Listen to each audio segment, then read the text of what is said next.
Sometimes, life doesn't just take away what you own, it also rips away what you thought you knew about the people around you.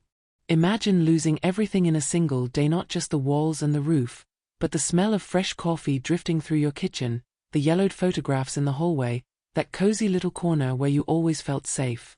And then, when you need it most, discovering that the person you believed would be your safe harbor isn't willing to reach out a hand. It hurts and it cuts deep. That's exactly what happened to me. A flood swept away my house, my furniture, my memories, leaving me with a small suitcase, an old car, and a heavy heart. I wasn't expecting luxury, just a bit of comfort, a little shelter. But what I found instead was coldness, unspoken rules, and impatient glances. And when you start feeling like a burden to those who are supposed to be your support system, you realize it's time to choose: keep begging for scraps of affection, or reclaim your own autonomy. Maybe you've felt that sensation before of overstaying in someone's life. It's quiet, but cruel. Conversations change in tone, help comes with conditions, and suddenly, what was supposed to be a temporary home turns into an emotional minefield. It was in that very environment that, without even realizing it, I planted the first seed of my freedom. I won't lie, the road was rough. There were nights spent shivering, restless sleep, and silent tears in the parking lot of a grocery store. But there was also an unexpected email, an improbable inheritance, and a once-in-a-lifetime chance to rebuild. And in that rebuilding, I learned one of the most valuable lessons of my life: dignity has no price, and independence is a gift you give yourself every single day. This isn't just a story about losing and gaining money. It's about emotional inheritance, about breaking ties that poison us, and about starting over from scratch after 60. It's about empowerment, about redefining what family means, and about setting boundaries to protect your own peace. You will discover that sometimes the best gift we can give ourselves is the courage to close doors, even if that means ending chapters with people we love. Because life isn't about collecting presents, it's about cultivating relationships that make us stronger. Throughout this journey, I want to take you through every detail, from the moment the water invaded my living room, to the morning I woke up, opened the window, and felt finally that I was home again. And maybe, just maybe, this story will be the push you need to pursue your own freedom. The day it all happened began like any other. The sky was heavy with clouds, but if you live near rivers, you get used to the silent threat of rain. Except that morning, the sound of water wasn't just on the roof, it echoed through the walls, as if the house itself were crying. In just a few hours, the flood poured into every room, swallowing furniture, clothes, and memories. I tried to save what I could, but quickly realized there's no fighting the force of nature. And just like that, I watched my life's inheritance built over decades of work dissolve into the current. When the water finally receded, all that was left was a heavy silence and the bitter smell of mud. There was no bedroom, no living room, no kitchen, just a heap of debris that no longer belonged to me. The first sensation was absolute emptiness, not the emptiness of an unfurnished room, but the kind that corrodes you from within, when you realize you have nothing solid to hold on to. No insurance, no savings, no immediate alternative. My car, parked on higher ground, was the only thing untouched. The idea of living in it seemed absurd at that moment, but life has a cruel way of narrowing your options until the unthinkable becomes your only choice. I remembered something my Aunt Tilly used to say: when you have nothing left, your choices are all that remain. And in that moment, my only choice was to accept help. So I knocked on the door of Jenny, my daughter, truly believing family would be my safe haven. The welcome was lukewarm, almost procedural. Jenny opened the door with a quick smile, the kind that fades before you even step inside. Fred, my son-in-law, stayed at the table, scrolling on his phone. I knew it wasn't comfortable for them, but I never imagined that discomfort would turn into rejection. At first, they tried to be kind. They offered me a room and told me to make myself at home. But little by little, small gestures began to show me my presence wasn't exactly welcome. A towel that would mysteriously disappear, a meal that wasn't saved, impatient glances when I lingered in the living room. The sense that I was intruding on territory that wasn't mine grew each day. Living under someone else's roof requires more than gratitude, it demands you adjust to unspoken rules. I tried to leave no trace, washed my dishes, kept my room clean, avoided long conversations. But it was impossible not to feel the countdown. Comments like, "Have you thought about where you'll go next?" started appearing. Jenny said it was concern, but it sounded more like a warning. Fred made a point of mentioning that the house was small, that the kids needed their space. And I began to wonder, how could the concept of family be so fragile in the face of need? Weeks passed, and the tension became unbearable. Family dinners turned into silent meals, the atmosphere as heavy as the clouds that had announced the flood. That's when I realized it wasn't a matter of time before they asked me to leave. They were already doing it, just indirectly. Small accidents began to happen, forgetting to tell me about an outing, locking the kitchen door early, shrinking my space in the closet. It was subtle, but the message was clear: you don't belong here anymore. One night, lying on the borrowed mattress, I felt I was about to lose not just my home, but my dignity. The thought of staying, accepting crumbs of coexistence, suffocated me. So I made a decision: I would leave before they could throw me out. There was no grand plan, just the certainty that my autonomy was worth more than conditional comfort. I packed my things in silence, left a note thanking them for their hospitality, and walked out the door carrying more relief than sadness. And so began the hardest period of my life, living in my car, enduring cold nights, and parking in places where no one would notice me. I learned to use gas station bathrooms, to sleep with one eye open, to always keep a bottle of water within reach. It was a harsh routine, but strangely, I also felt a control I hadn't known in Jenny's house. At least there, in that tiny car, no one looked at me like I was a burden. It was my own key, my own space, however small. And it was in that contrast that I began to truly understand the value of independence. The months in the car became a test of endurance. I lost weight, gained wrinkles, but also developed a kind of strength I didn't know I had. Each morning was a silent negotiation with my reflection in the rearview mirror: just one more day. You can do one more day. I didn't know it then, but I was on the verge of receiving news that would turn everything upside down. For now, survival was the priority, keeping my dignity intact, even if it meant washing my face in a supermarket bathroom. Life felt like it had dropped me at the very bottom of a well, but as I would soon learn, sometimes you have to hit the bottom to find the push you need to resurface. Jenny had always had a strange way of softening her words with a sweet tone, even when the message itself was cutting. When I finally decided to talk to her about the discomfort I'd been feeling, I hoped at the very least for some sign of understanding. Instead, what I got was a carefully wrapped speech about how everyone's life was so busy and that, unfortunately, she couldn't give me more than she already had. It was as if I was expected to be grateful for a plate of food and a roof, even when it came with cold silences and invisible boundaries. I knew then that family isn't just about physical presence, it's about emotional presence too. And right there, in front of her, I realized my place wasn't guaranteed anymore. The bond of mother and daughter had been replaced by an unspoken contract full of clauses no one had the courage to say out loud. She didn't want me living in my car, of course, but she also didn't want the responsibility of helping me truly start over. Her priority was her own comfort, and any extra effort on my behalf would be seen as a burden. That realization hurt more than losing my house, because it ripped away the fantasy that blood is always stronger than anything else. The days that followed were a kind of silent test. Part of me hoped she would change her stance, that she would come to me, say she was worried, and want to work on a solution together. But what came instead were more restrictions. Small reminders that I was occupying a space that didn't belong to me. Mom, maybe try not to use the heater too much. Could you keep your things in the car so we have more room? We're leaving early tomorrow, so if you could stay out until after lunch. Each phrase carried a subtext I couldn't ignore. And when I realized I was restructuring my entire day to avoid causing any inconvenience, I understood I had lost not just the roof over my head, but also the freedom to exist fully in that space. The break didn't come with shouting matches or slammed doors, it came through the slow accumulation of tiny wounds. And maybe that's why it cut so deep. There wasn't a single moment I could point to and say, this is where it ended. It was a gradual erosion of our bond, as if every day took away another small piece of what we'd once had.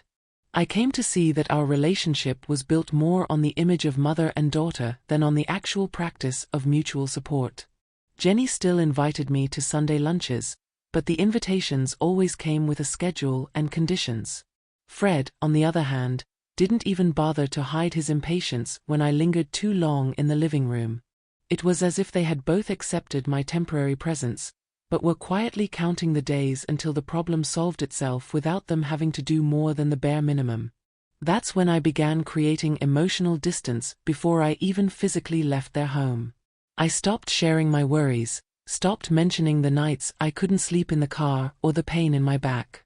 I learned quickly that when someone's interest is limited, revealing your vulnerabilities just gives them another reason to pull away. So, I went quiet. I answered politely, smiled when I had to, but stopped expecting any genuine gesture of support. It was both liberating and heartbreaking. Liberating, because it broke the emotional dependency that had kept me tethered. Heartbreaking, because it meant accepting that my daughter, the same one I had once cradled in my arms and shielded from the world, wasn't willing to do the same for me. I remember one late afternoon in the kitchen when Jenny, almost casually, said, "Mom, you've always been so independent, you know? I think that's why it's hard for you to adapt to living with other people." The words landed like a knife. Not because they weren't true, I had always been independent, but because, in that moment, I realized she was using it as an excuse not to get more involved. As if she were saying, "You don't really need me, so I'm not going to try." The irony was, right then, I needed a bit of understanding more than I had in years. Not having it sealed in my mind, the final break between us. There was no dramatic ending to our relationship, no scene of shouting and slammed doors, just a quiet understanding that we were walking separate paths now. I no longer held the illusion that going back to her house would ever be an option. And I had no desire to keep living under conditions that slowly chipped away at my self-worth. From that moment forward, my goal wasn't to earn her acceptance, it was to rebuild my autonomy. That decision would prove crucial weeks later, when a single email would change the course of my life entirely. But until then, there were still cold mornings to face, uncomfortable nights in the car, and the lingering ache of knowing that, as painful as it was, breaking away from my daughter was the only way I could truly start over. I was parked in a discreet corner of a supermarket parking lot, sipping a cheap coffee and trying to keep warm, when almost on impulse I decided to connect my phone to the public Wi-Fi. It wasn't something I usually did, knowing I had to preserve the battery until nightfall, but that day, something in me wanted to check my email. Among the promotional ads, automated bank messages, and newsletters I never remembered signing up for, there was one sender that caught my attention: Ross Associates Law Office, subject urgent legal matters. My first instinct was to assume it was a scam. But there was something in the formal tone, the professional formatting, and the detailed signature that made me click. The message began by informing me that I was the sole legal heir to a property and financial assets belonging to one Tilly Brenner. My heart started racing. Tilly, the name felt familiar, buried somewhere in childhood memories. A distant aunt, almost a ghostly figure in my family history, someone who existed only in stories told at family gatherings. I kept reading, and with every line, the situation felt more surreal. The inheritance included a house in Pasadena, valued at approximately $850,000, along with financial assets totaling over $1.2 million. I sat frozen, staring at the screen, not knowing whether to laugh or cry. My first reaction was skepticism. We've all heard stories of elaborate scams about unclaimed inheritances. But this email had details: an address, the name of the attorney handling the case, scanned copies of probate documents. There was no request for deposits, passwords, or sensitive information, just the basics needed for confirmation. Still, my cautious side kicked in. I replied briefly, asking for a phone call to clarify everything. The next day, my phone rang. On the other end, a calm, measured voice introduced himself as Richard Ross, the attorney responsible for the estate. He explained that Tilly, a widow with no children, had left in her will the house and all her assets to Meth, only living relative with recognized legal ties. I could barely form coherent questions. Sitting in the cold morning air inside the car that had been my only shelter for months, I listened to this stranger speak about real estate values and asset transfers as if he were describing someone else's life. Sensing my disbelief, Richard offered to send me certified copies of all documents by mail and to arrange a tour of the property. When I hung up, I felt a cocktail of emotions: euphoria at the thought this could be my ticket out of the nomadic, exhausting life I'd been living, in fear, because until everything was confirmed, I didn't want to let myself hope too much. That night, I barely slept, replaying every detail of what I'd heard. I remembered Tilly as a striking woman, always elegant, with a hint of mystery. The kind of person who would wear a hat indoors just because she could. She rarely attended family events, and when she did, she seemed to observe from a distance, as though she were a guest rather than part of the gathering. Maybe that's why I hadn't been a part of her life, either. And yet, for reasons I might never fully understand, she had chosen me. 2 days later, a brown envelope arrived at the P.O. box I'd been renting for months, me only safe way to receive important mail. My hands trembled as I opened it. Inside were copies of the will, the inventory, the property appraisals, and a personal letter from Tilly herself. In it, she wrote that she had always admired my independence and believed I would make good use of what she was leaving me. It was strange, receiving such validation from someone I'd barely known, but her words touched me more than I expected. For the first time in months, I felt a genuine surge of hope, feeling so foreign by then that I caught myself smiling alone in the driver's seat. It wasn't yet time to celebrate openly. I knew that to take possession of the house and assets, I would have to travel to California, navigate legal paperwork, and sign a stack of documents. But inside me, something had already shifted. The cold nights and improvised showers were now on a countdown. And maybe most importantly, I realized this new chapter wasn't dependent on anyone's approval, not Jenny's, not anyone's. It was as if life itself had whispered it's time to take back control. The decision not to tell Jenny about the inheritance right away didn't come from impulse. It was born from a deep, almost instinctive need for self-protection.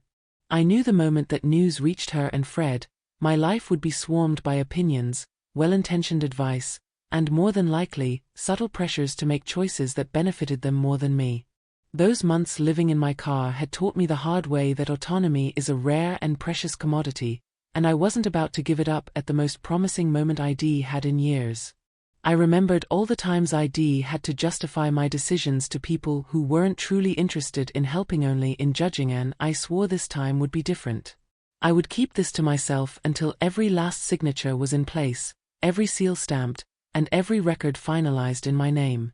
The morning after the inheritance was officially confirmed, I left my car parked in the same spot where I'd spent so many nights, took the small amount of cash I still had, and checked into a modest roadside motel just outside of town. The room was nothing special: thin walls, worn carpet, an old heater that rattled with every breath, but it offered something I hadn't felt in months: privacy. I closed the door and stood there for a few moments, simply breathing, letting the silence settle over me like a warm blanket. That little square of space, humble as it was, felt like a quiet announcement a new phase was beginning.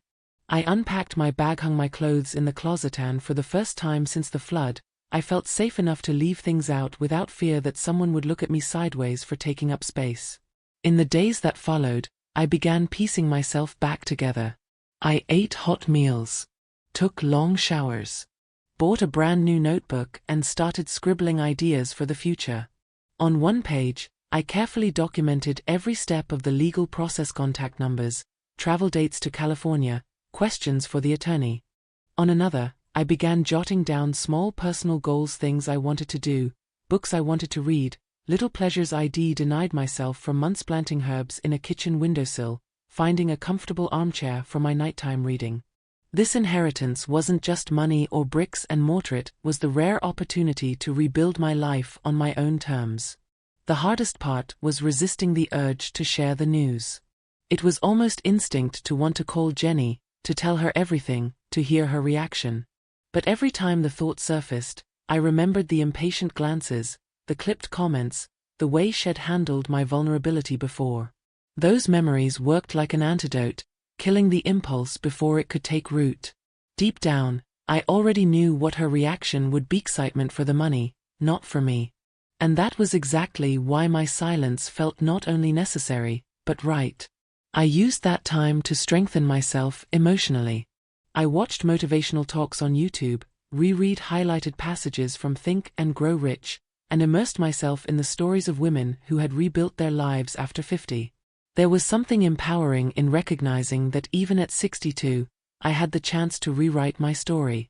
I stopped seeing myself as a victim of circumstance and started seeing myself as a survivor, someone who was about to bloom again. And to bloom, sometimes, you have to prune the branches that drain your energy, even if those branches are called family. Each day, the vision of my new life in California became sharper.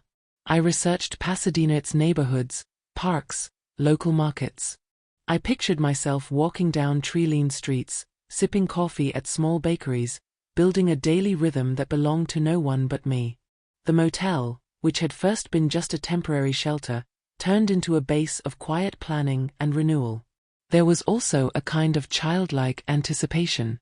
What would it feel like to turn the key in the front door for the first time? What would the garden look like? Would the air smell of old wood or a distant hint of the ocean? I didn't know, but I promised myself that moment would be mine alone. Maybe one day I'd share the space with someone. Maybe not. But the first time, that was for me. A private ritual of ownership and rebirth. With that promise, I marked the date of my trip on the calendar, took a deep breath, and silently thanked Tilly for giving me the chance to start again. When the day came, Pasadena greeted me with a morning so bright it felt orchestrated. The driver, Peter White, had been sent by the law office to meet me at the airport. As we drove, he pointed out parks, cafes, and little bookstores that, according to him, smelled like old pages and freshly ground coffee. I watched from the window, feeling as if every tree-lined street was quietly inviting me into a new chapter. The contrast with those freezing nights in my car was so staggering it was almost hard to believe they'd happened in the same lifetime. When we turned the corner onto Tilly's Street, my heart kicked up its pace. The house had an understated elegance: clean lines, wide windows that welcomed the light. The garden, though a little neglected, still showed signs of someone's careful touch. A low gate framed the entryway, and beneath a broad, leafy tree sat a weathered wooden bench, the kind of place made for summer afternoons with a book in hand. As I stepped inside, the air met me with the gentle scent of aged wood and lavender, as if the house itself had kept some essence of its former owner. Richard Ross was waiting inside, ready to hand me the keys and walk me through the final paperwork. As he spoke of documents and legal formalities, my eyes wandered over the polished wood floors, the sheer curtains, the shelves brimming with books. It felt less like walking into someone else's home and more like the place had been waiting for me all along. That's when I met Cheryl Clark, the neighbor from the house next door. She appeared at the gate with a small smile, carrying a plate covered in foil, and introduced herself as one of Tilly's longtime friends.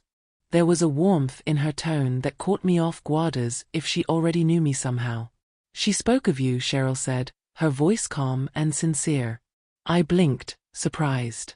My own memories of Tilly were faint, like old photographs that had faded with time. But Cheryl went on, explaining that although Tilly was a private person, she had often expressed admiration for the way I had lived my life: independent, self-reliant, unwilling to let anyone else dictate my path. That unexpected affirmation from someone I barely knew sank deep into my chest. After months of being looked at like a burden, here was a stranger telling me that someone had seen me and respected the way I had lived. Over the days that followed, Cheryl became a steady presence. She would stop by with coffee in the mornings or invite me to sit with her on her porch in the evenings. And as we talked, she began to tell me stories about Tilly and her partner, Patricia May. The two of them had shared this house for over 30 years, cultivating a lush garden and filling their home with music, poetry, and friends. They weren't the kind of love story that made it into family albums or holiday cards, but they were a love story nonetheless: quiet, steadfast, built on mutual respect. Listening to Cheryl's stories, I found myself inspired. Tilly and Patricia had built a life that didn't fit the standard mold, but it was theirs, shaped by their own rules and filled with the things that mattered most to them. Maybe, in a way, that was the gift Tilly was leaving, not just a house and a sum of money, but an example. Proof that a home is not simply where you live, it's where you choose to live as yourself. So I began to rebuild my life in small, deliberate ways. Every morning, I would open all the windows to let in the sunlight. I brewed fresh coffee, the rich aroma curling through the air, and sat on the wooden bench under the tree to write in my notebook. I made lists, repairs for the house, ideas for the garden, little touches I wanted to add. Each completed task was more than a chore, it was a quiet declaration: I am in control again. When Cheryl invited me to the local farmers market, I went. It was a small community space where everyone seemed to know each other by name. I bought crusty artisan bread, fresh cheeses, and a bouquet of flowers for the living room. It struck me then how, in just a few days, I already felt more welcomed by these strangers than I had in my own daughter's home. No one here looked at me as a burden. No one measured my presence against what I could offer them. This was simple, genuine acceptance. And in that space, far from the cold silences and unspoken rules I'd endured before, my self-worth began to knit itself back together. Lying in my bed, that first week me bed, in my home, I felt something lift from my shoulders. There was no one to scold me for using the heater too much, no need to tiptoe around someone else's moods. It was just me and the comfortable quiet of a place that was wholly mine. And as I drifted to sleep, I knew this house was more than an inheritance. It was my rebirth. It was the proof that sometimes, losing everything is just the beginning of getting it all back in your own terms. In the weeks that followed, the rhythm of my new life began to take shape. I painted the fence a fresh white, restored the garden one patch at a time, and planted a small herb bed by the kitchen window: rosemary, basil, and lavender, their scents mingling in the warm afternoon air.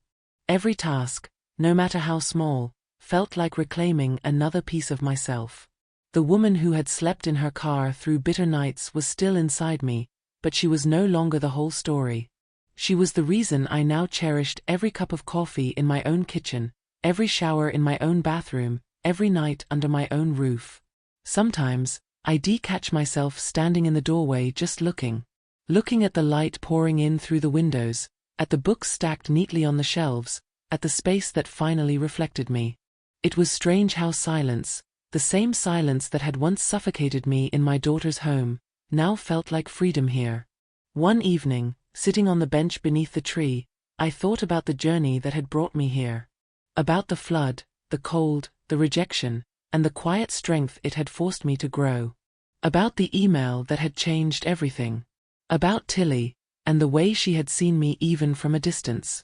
And I realized something: the greatest inheritance she had left me wasn't the house or the money. It was the permission, the reminder that I was allowed to live a life that was fully mine. I didn't need to prove my worth to anyone. I didn't need to fit into someone else's version of family or comfort. And I certainly didn't need to shrink myself to be tolerated in a space where I wasn't truly wanted. As the sun set, casting a golden light over the yard, I made myself a promise: I would fill this home with things and people that made me feel alive. I would protect my peace with the same ferocity I had once protected others. I would keep growing, no matter my age. And I would never again apologize for taking up space in my own life. If you're hearing my story now, maybe it's because you felt something similar: that quiet ache of realizing the people you counted on can't or won't show up for you the way you hoped.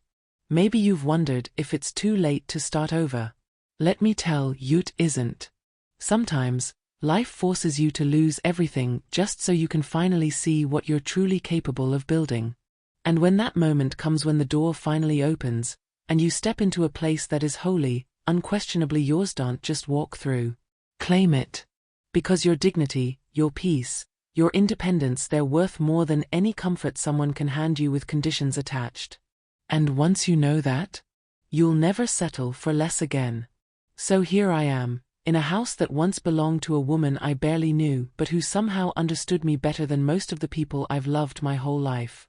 Every creak in the wooden floor, every ray of morning light through these wide windows, every breeze carrying the scent of the garden feels like a gentle reminder you survived. And not only survived, you rebuilt. I still keep Tilly's letter in the top drawer of my desk. Sometimes I read it on quiet mornings, sipping coffee, letting her words settle over me. It reminds me that we never really know who is watching our lives from the edges, quietly rooting for us, silently believing in our strength. If losing everything taught me anything, it's this: you are stronger than you think, braver than you believe, and more capable than you give yourself credit for. And if you are standing in the ruins right now, whatever those ruins look like for you, know this: one day, they can become the foundation of something beautiful. You don't have to wait for permission. You don't have to wait for someone to come and save you. Sometimes, the rescue is the moment you decide you're worth saving. So if my story found its way to you today, maybe it's because you needed to hear this. You are allowed to close the door on the people who make you feel small. You are allowed to start over at any age. And you are allowed to create a life that feels like home no matter who doesn't understand it. If you felt something in my journey, I'd love for you to walk with me into the next chapter. Subscribe, so you don't miss the stories still to come. Share this with someone who might need to be reminded of their own strength. And leave a comment, tell me where you are in your story, because you never know who might be inspired by your words. Until next time, remember, your life is yours to reclaim. And sometimes, the best endings are just the beginning. It took me several weeks to decide when and how to tell Jenny about the inheritance. Not because I had any doubts about keeping my distance, but because I wanted to be prepared for any reaction, especially the ones I feared most when the conversation finally happened. During that time, I took the opportunity to settle into the house, create a routine, and strengthen my own emotional stability. I knew that, to deal with her, I would need to be steady and fully aware of my boundaries. Finally, one Sunday afternoon, I called to say I had good news. The silence on the other end lasted a few seconds, followed by a casual, "Oh, really? Tell me." I explained simply I had inherited a house in Pasadena and a sum in assets that would allow me to live comfortably. I waited for some sign of genuine joy, but what came was a calculated tone of enthusiasm, as if she was already imagining how this could somehow benefit her. It didn't take long for the questions to start. Are you going to sell it? How much is it worth again? Have you thought about investing? What if we did something together with that money? The absence of any question about how I was feeling or how I was coping with such a change spoke louder than her words. It was as if my life had transformed, but to her, the only thing that mattered were the numbers and the financial possibilities. I felt a cold knot in my stomach, the same one I had felt months earlier when I realized my presence in her home was tolerated only to a certain point. I tried to keep the conversation neutral, avoiding revealing much about my plans. I told her I was still figuring out what to do, that I needed to get to know the city better, and that I was taking the time to rest. I could tell that answer made her impatient, as if she expected me to immediately present a plan that somehow involved both her and Fred.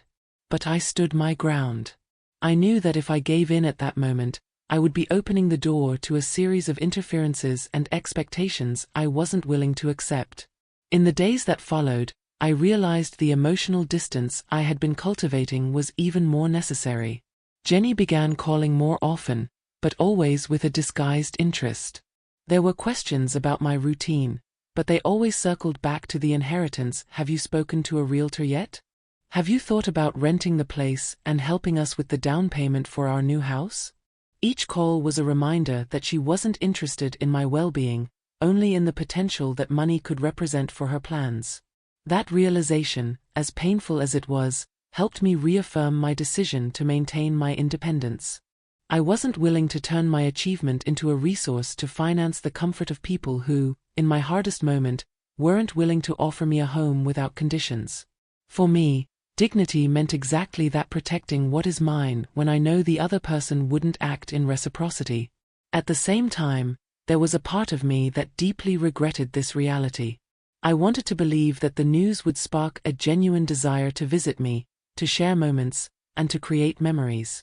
But I realized that any attempt in that direction would likely come with strings attached. That realization saddened me, but it also brought clarity. I wasn't rejecting my daughter, I was simply acknowledging what our relationship had become. With every conversation, I reinforced internally that the best path was to live my life without depending on her approval. This was my chance to rebuild not just my home, but also my own concepts of family and affection. If Jenny wanted to be part of this new phase, it would have to be on the basis of respecting my boundaries, not through veiled pressure or emotional manipulation. And with that conviction, I prepared myself for what would come next, a visit from her and Fred that would make everything even clearer. The call came on a sunny morning while I was tending to the garden that was just starting to come alive. Jenny said that she and Fred were thinking about swinging by California to visit me, see the house, and check how I was settling in. The way she said it sounded almost casual, but there was something in her tone that put me on alert. I knew this visit wasn't just about catching up. It was about taking a closer look at what I had inherited and, most likely, trying to persuade me to do something that fit into their plans.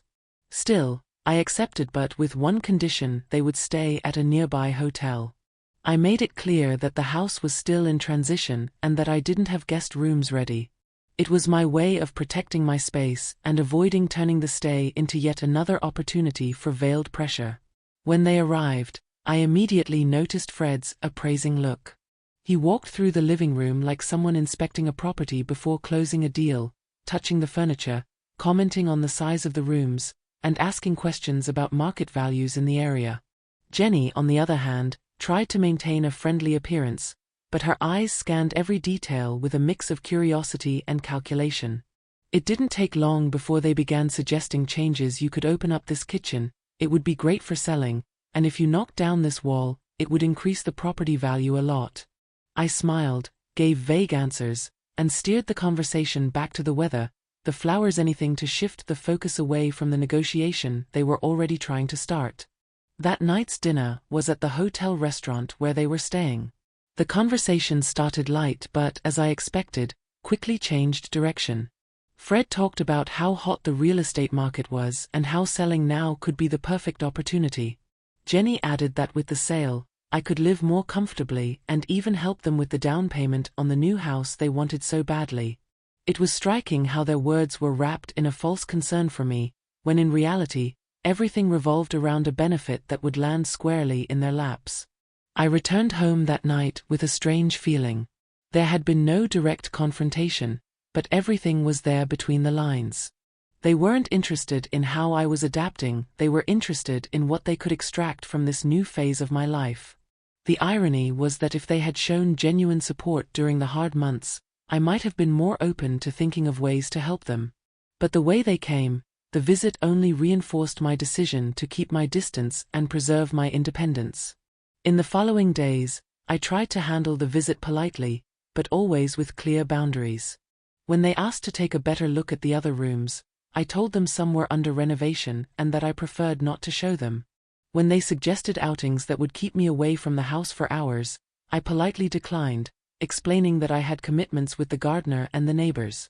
Each refusal was a quiet reminder to myself that this space was mine and that no one had the right to make decisions for me. Cheryl, my neighbor, sensed the tension and, in her own subtle way, became my ally. She would drop by for coffee at just the right moments, helping to break up conversations that were beginning to take an uncomfortable turn. It was as if she understood without me having to explain that this visit wasn't about family bonds, but about testing my boundaries. On the last day, as they were leaving, Jenny said, "We'll talk more about the house later, okay? You don't have to decide anything right now." I smiled and simply replied, "Of course, we'll figure it out in time." But inside, I already knew that this conversation would go nowhere, because my decision was made. They would go back home with their ideas, and I would stay here, in my own space, firm in my choice to live on my own terms. The day after their official farewell wasn't quiet, as I had expected. Early in the morning, before I'd even finished my coffee, I received a message from Jenny saying that she and Fred would like to stop by real quick to say a proper goodbye before heading to the airport. The words "real quick" immediately set off alarm bells in my mind. I knew it wasn't just a gesture of affection, there was something they still wanted to say, something they hadn't managed to bring up during the previous visit. I agreed, though without much enthusiasm. 15 minutes later, the doorbell rang. Fred walked in first, carrying the air of someone there to get down to business, while Jenny tried to maintain a smile that, to me, felt more like a mask. We sat in the living room, and Fred wasted no time. "Laura, I'm going to be straight with you," he began, clasping his hands together like he was in a boardroom meeting. "I think you're living a bit of a fantasy here. This house is beautiful, but it doesn't make sense for you to keep a place this big all by yourself. You could sell, invest the money, and live much more comfortably. And of course, you could help us take care of a few things too. In the end, it would be good for everyone." Jenny, sitting beside him, nodded in agreement, reinforcing every word as if it were obvious that this was the sensible decision. I listened in silence, feeling a mix of indignation and sadness. This wasn't just about the house or the money, it was about how they saw my role in their lives. Fred spoke as if I were supposed to resume my place as the available grandmother, ready to take care of the kids and ease their financial pressures. It was as if my own life were just a side detail, something secondary, that could be set aside to meet their needs. When he finished, I took a deep breath and spoke calmly, but firmly. "Fred, I understand that you both have your plans, but this is my house, my life, and my decision. I went through a lot to get here, and am not going to give up this achievement to finance your life. I'm fine, and I intend to keep it that way." Jenny tried to intervene, saying it wasn't about interest, but about concern. I gave a faint smile and replied, "Real concern shows itself in other ways. When I was sleeping in my car, no one suggested investing in me. Now that I have something, you're suggesting investing, but it's not exactly in me, is it?" The silence that followed was heavy. Fred looked away, and Jenny seemed visibly uncomfortable. I could tell they hadn't expected such a direct answer, let alone such a clear no.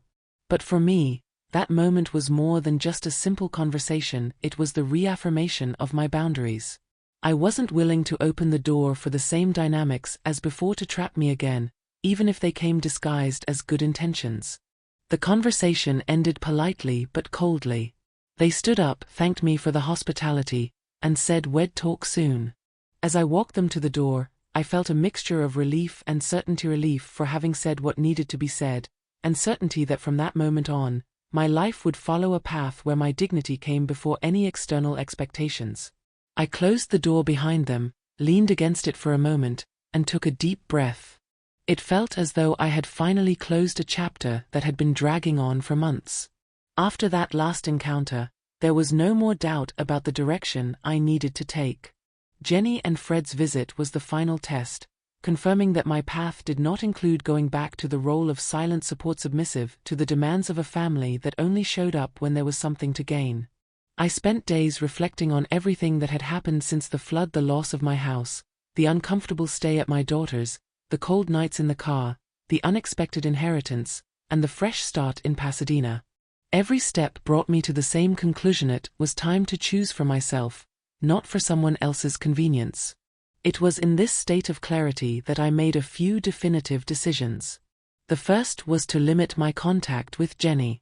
It wasn't about cutting ties abruptly or cruelly, but about protecting my emotional space. I started answering only essential messages and avoiding any topics that could open the door to discussions about money or the house. The second was to take concrete steps towards securing my future without relying on anyone. I scheduled a meeting with Richard, my lawyer, to review my will. I left his office with the firm decision to establish a scholarship for women over 50 who, like me, needed to start over from scratch. That idea filled me with new energy. I thought about how many women find themselves trapped in toxic relationships, whether with family or partners, simply because they lack the resources to start over. I wanted to offer them not only financial help but also the message that dignity and independence are possible at any stage of life. And as a gesture of gratitude, I included in my will the possibility of leaving the house to Cheryl, my neighbor, who from day one had treated me with respect and genuine care. Making these decisions felt like opening windows that had been shut for years. The fresh air that came in brought not only relief but also a renewed sense of purpose. For the first time in a long while, I didn't feel on the defensive, bracing for the next blow life might throw at me. I was in control. And part of that control meant accepting that my daughter might never understand my choices. But that was no longer a problem I needed to solve. To mark this new phase symbolically, I decided to do a digital cleanse. I opened my phone and began deleting old messages that carried emotional weight. Some were thinly disguised attempts at manipulation, others were silences dressed up as concern. Deleting each one felt like cutting the small threads that still tied me to a past of constant concessions. By the end, all that remained was a sense of lightness. It wasn't a cut driven by anger, it was an act of preservation. I knew that keeping my distance was the only way to ensure my life would never again revolve around other people's demands. At the same time, I felt a strange peace, as if I had finally closed the door to a room where the air had become unbreathable. Now there was space for something new, and I intended to fill it with things that strengthened me. That night, I sat on the garden bench with a cup of tea and watched the full moon illuminate the front of the house. I thought of Tilly, and how even without having been an active part of my life she had left me the key to this freedom. I felt a silent gratitude, accompanied by the certainty that I was honoring her gift in the best possible way by living without fear, without chains, and without letting guilt push me back into roles that no longer belonged to me. The months that followed were like a slow but profound blossoming. Every morning in the Pasadena house brought a feeling I hadn't experienced in a long time: belonging. I woke up without rushing, made my coffee, and spent a few minutes watching the sunlight pour through the living room curtains. Small rituals began to fill my days: tending the garden, attending community events, joining the local book club. It was there that I met Anna Whitman, a spirited woman full of stories about her travels and her favorite books, who encouraged me to write about my own journey. Little by little, I realized I was not only regaining my autonomy but also my ability to genuinely connect with people. Rose Parker Kelly, the librarian, became another important part of this new chapter. She would recommend books she thought I might enjoy, from classic novels to practical gardening guides. We would spend hours talking, and in those simple exchanges, I found a kind of comfort that didn't depend on blood ties. Then there was Leon Hardy, the elderly hardware store owner, who also became part of this circle. Always ready to teach me something new, he would chuckle when I showed up with notes about repairs I wanted to tackle myself. "That's real independence," Laura had say, and I would smile, knowing I was on the right path. I began to understand that my story was no longer about the loss of my old home or the strained relationship with Jenny. Those chapters were still part of my past, but they no longer defined my present. The focus now was on the life I was building, a life where dignity was non-negotiable and freedom was celebrated daily. There was something incredibly powerful about walking through the streets of Pasadena and feeling that each step I took was my choice, not an obligation or a concession. The garden became both my refuge and my symbol of rebuilding. Planting new seedlings, watching flowers bloom, and seeing the colors mix reminded me that renewal doesn't happen overnight. It's a process that requires patience, care, and above all the determination to keep watering even when you don't see immediate results.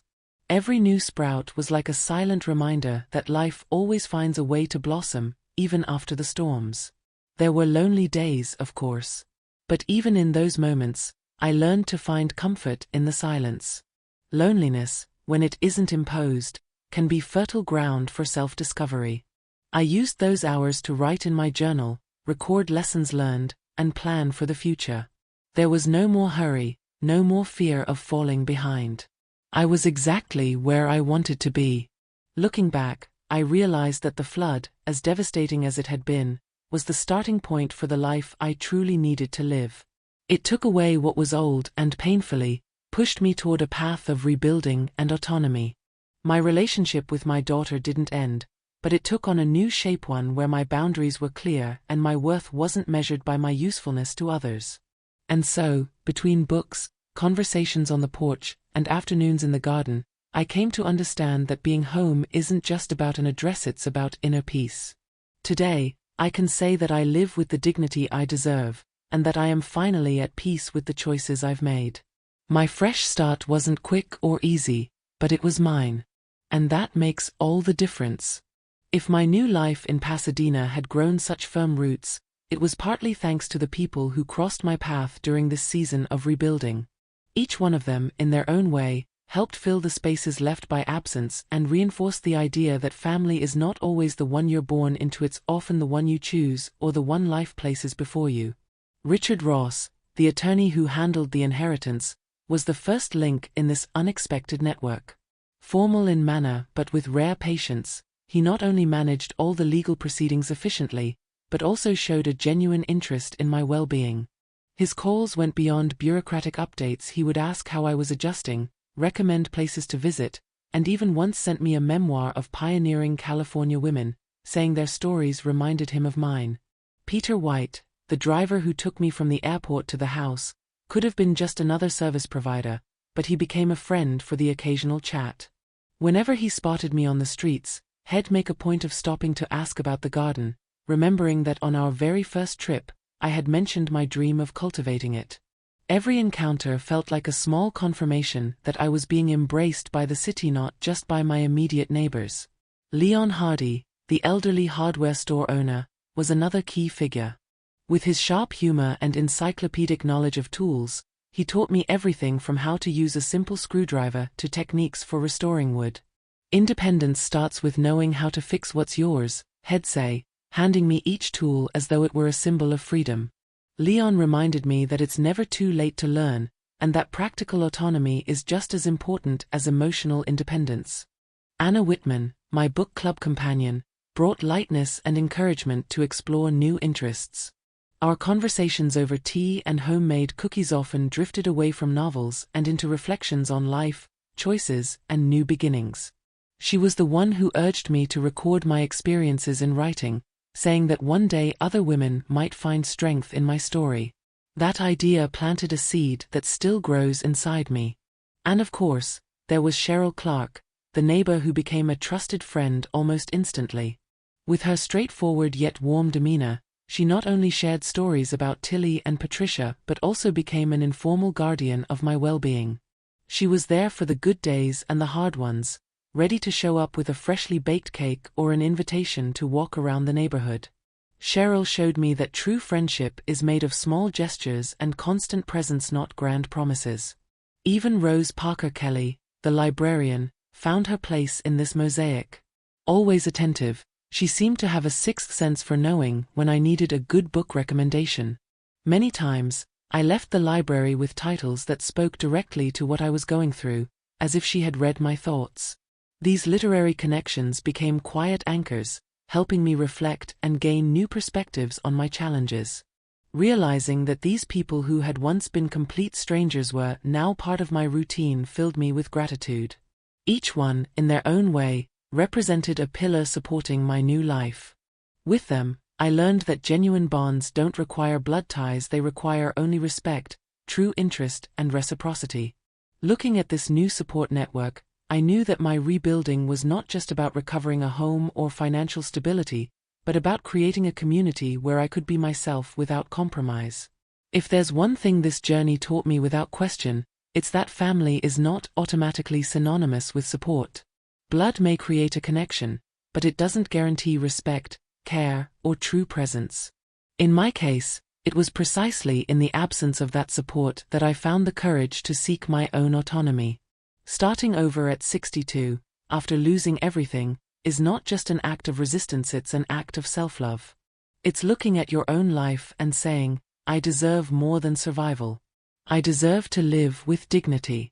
And dignity, I've learned, is not something you ask for, it's something you claim through the choices you make every day, even when those choices distance you from the people you love.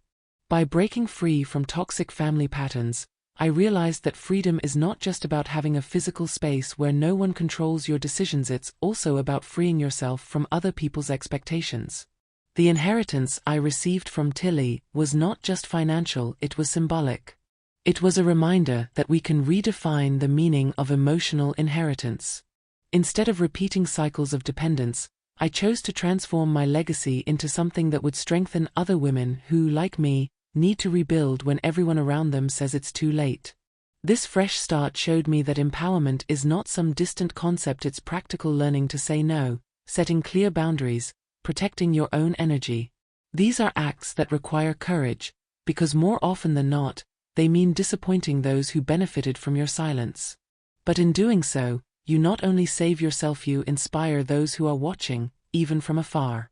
The road to overcoming wasn't linear. There were days of doubt, moments when I wondered if it wouldn't be easier to give in and return to a role that was comfortable for others but suffocating for me. Fortunately, every time I was tempted to step back, something inside reminded me that I hadn't survived the flood, the rejection, and the cold nights only to end up back in the same place. Every step toward independence was a reminder that freedom is built with persistence. And perhaps that's the essence of my story. Starting over is possible at any age, as long as you're willing to break away from what holds you back, even if that what is part of your family. Real love doesn't control, doesn't demand constant presence, and doesn't turn help into a bargaining chip. Real love offers itself as a safe harbor, and when that doesn't exist, it's your duty to build your own shelter. Today, I live with the serenity of knowing my life doesn't have to fit into anyone's expectations. My house, my routine, my choices, they are mine. And that is the greatest inheritance I can leave, not just in material value, but in the example that it's possible to rebuild with dignity, even after everything seems lost. My greatest victory wasn't the house or the bank account, it was the freedom to live on my own terms. If you've stayed with me until now, you've probably realized that my story isn't just about losing and gaining a house, it's about losing and regaining myself. It's about understanding that, as painful as it may be, sometimes you have to close doors even to people you love so that you can open others that lead to your freedom. For a long time, I confused love with obligation, presence with support, and I came to understand that dignity cannot survive where affection has conditions. The flood took everything material from me, but it also gave me the chance to rebuild what's immaterial: my autonomy, my boundaries, and my peace. I want you, listening to me right now, to reflect how many of your choices are truly yours. How many times have you said yes just to avoid the discomfort of a no? And, more importantly, how many times have you given up on yourself just to fit into someone else's expectations? Starting over is not easy. It's painful, it's lonely, it's uncertain. But just like my garden, which began as an untended patch of earth and now blooms with each season, life also transforms when you commit to nurturing it. Don't wait for the perfect circumstances. Don't wait for everyone's approval. And above all, don't let anyone define the size of your freedom.